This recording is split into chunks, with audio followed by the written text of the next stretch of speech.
तोहरा बिना लागे ना मनवा, दिनवा कटे ना रतिया सजनवा।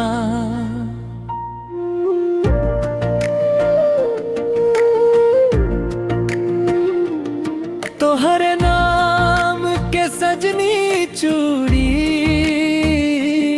खुशबू बन के बसल बाड़ू तू दिलवा में हमार।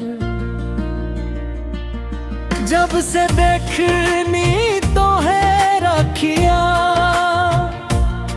भूला गईनी हम सगरी दुखवा। हंसी तो हार जादू करेला, दिलवा में उठे मीठ मीठ सुखवा।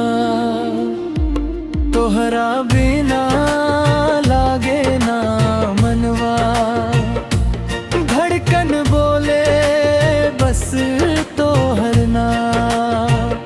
आ जाए जान लग जा गले, तू ही बाड़ू हमार सपना साच।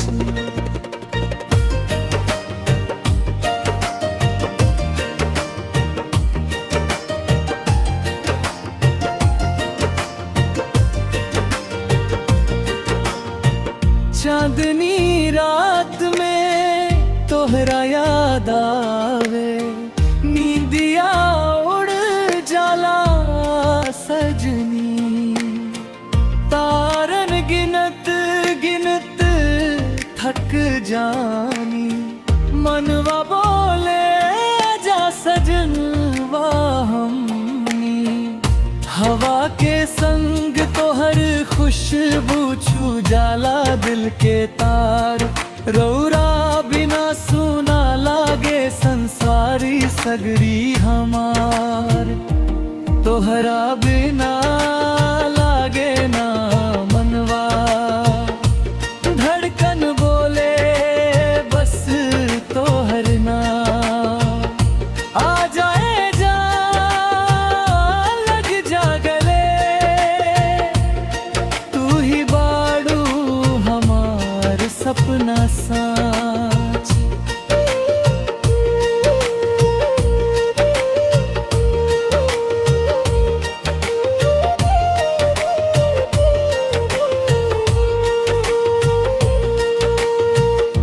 कसम से कहतानी हो सजन, छोड़ब ना साथ तोहार।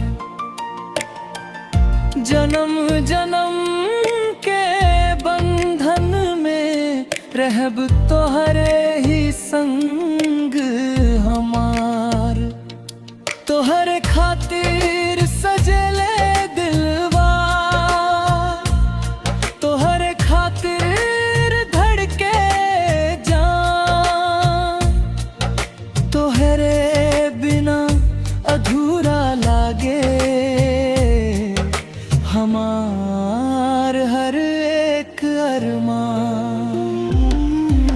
सावन में भींजे तन मन तोहरे साथ के आस। फागुन में रंग लगईब रौरा नाम के खास। गोरिया तोहार मुस्कान जैसे खिलल गुलाब।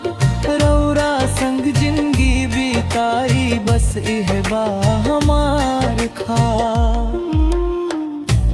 तोहरा बिना लागे ना मनवा, दिनवा कटे ना रतिया सजनवा।